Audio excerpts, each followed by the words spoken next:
up, everyone? I'm going to do the Holley boost control, but I'm kind of doing it my way. I'm using Mac valves from eBay, $17 Mac valves. Ordered some fittings from Low Dollar Motorsports because he was super cheap. And got my sensors from there. I'm also going to be doing dome control pressure with one of his sensors and his fittings. I'll show y'all what I'm up to. Alright, so here's my Mac valves from eBay. As you can tell, these nickel fittings from Low Dollar is pretty nice stuff. They were literally like $1 or $2 a piece, where like Motion Raceworks or somewhere else they're 10. So just a little plug for them, I guess.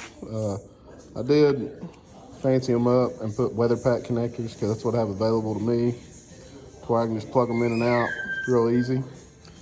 And then also use the Low Dollar stuff here as well. Put a weather pack connector on it. I'm gonna send it back through to my power tap on the Holley. So I'm gonna try and get this thing mounted somewhere.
These fittings are really nice. Nickel plated, push lock.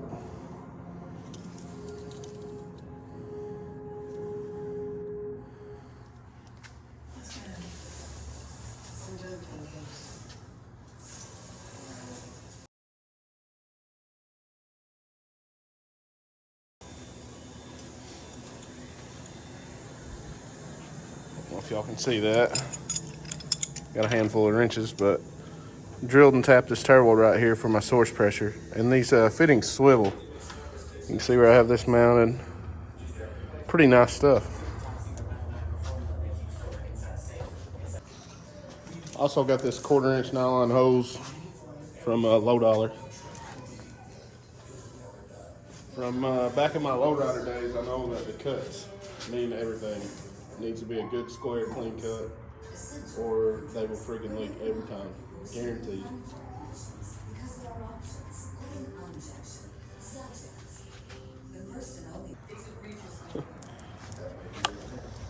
This may seem nuts, but I ended up cutting this off with a tubing cutter.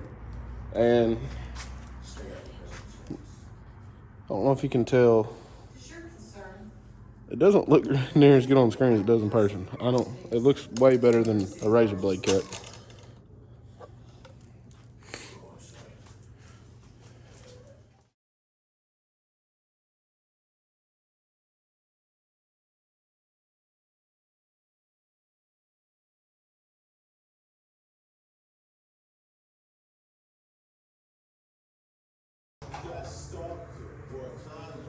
Alright, so I'm teeing from my source to the end of the boost controller. And I'll try and draw a diagram and explain it so you know what I'm doing. But I'm going to use source pressure instead of CO2. I just don't want to have to deal with the bottle and all that right now. I'm not going to be running 30 pounds of boost where I really need dome control with CO2. I don't know. But we'll see.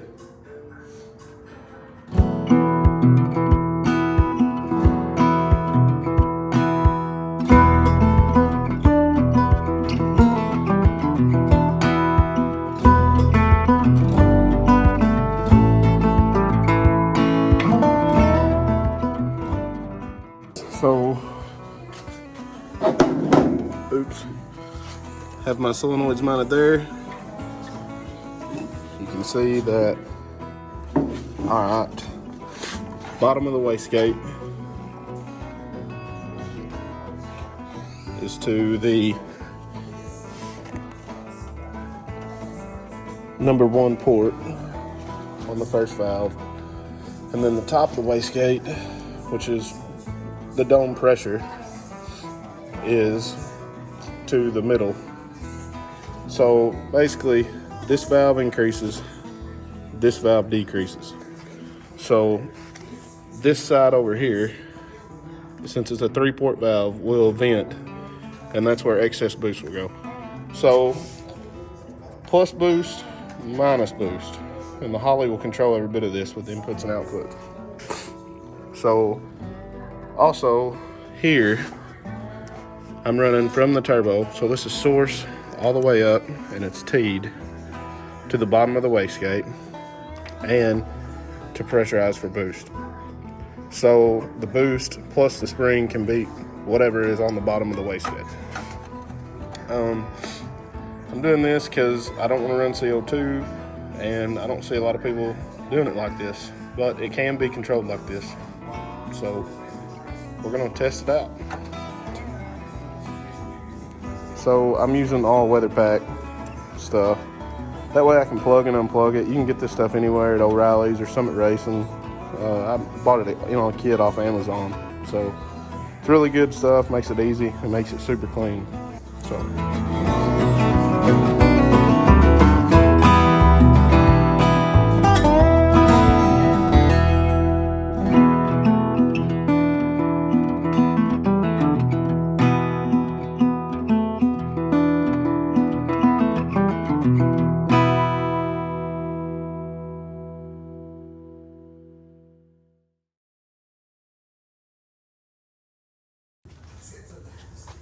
Got all my connectors in one spot, all the boost control stuff is here, and then it'll all go back to the Holley, runs back down in here. All my wiring goes through this one spot in the fender and then through the firewall. Well, got all that stuff done. I say done, I just got it physically on there. I'm kind of saving all my wiring for one time.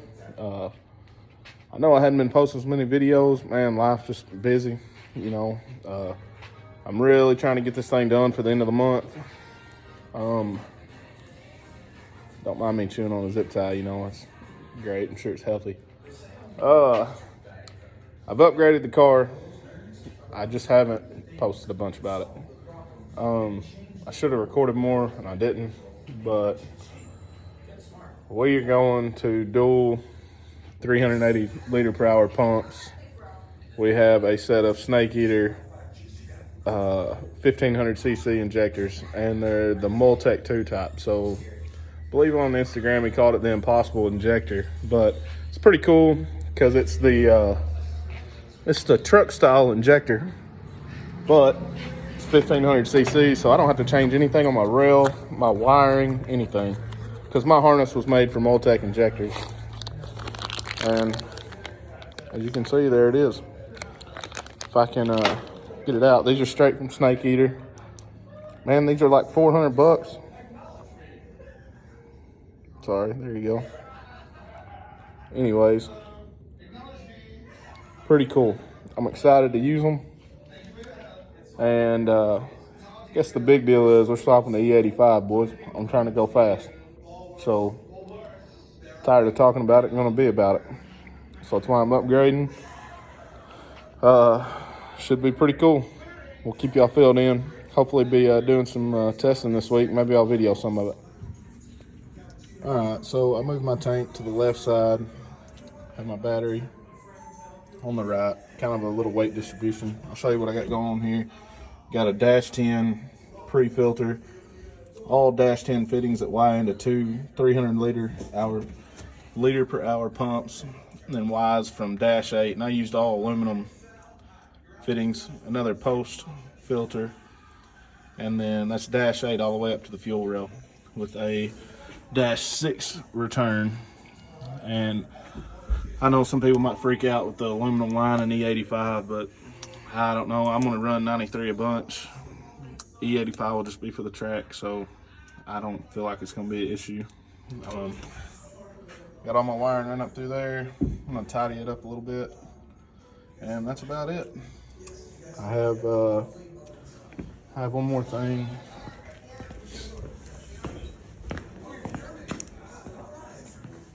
What you doing, little guy?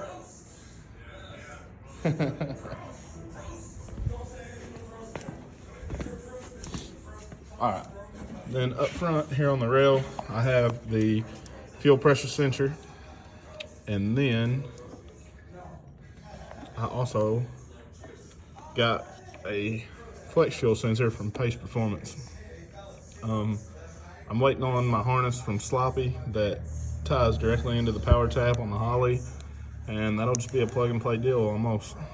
So we'll probably have to swap a few inputs and outputs around because I already had a few things wired, but that'll just be easy in the computer. So, all right, guys, cheers. As most of y'all know, man, we keep it family out here in the shop. On Sundays, we like to grill out, but hell, I like to grill out all the time. Whew, scared me.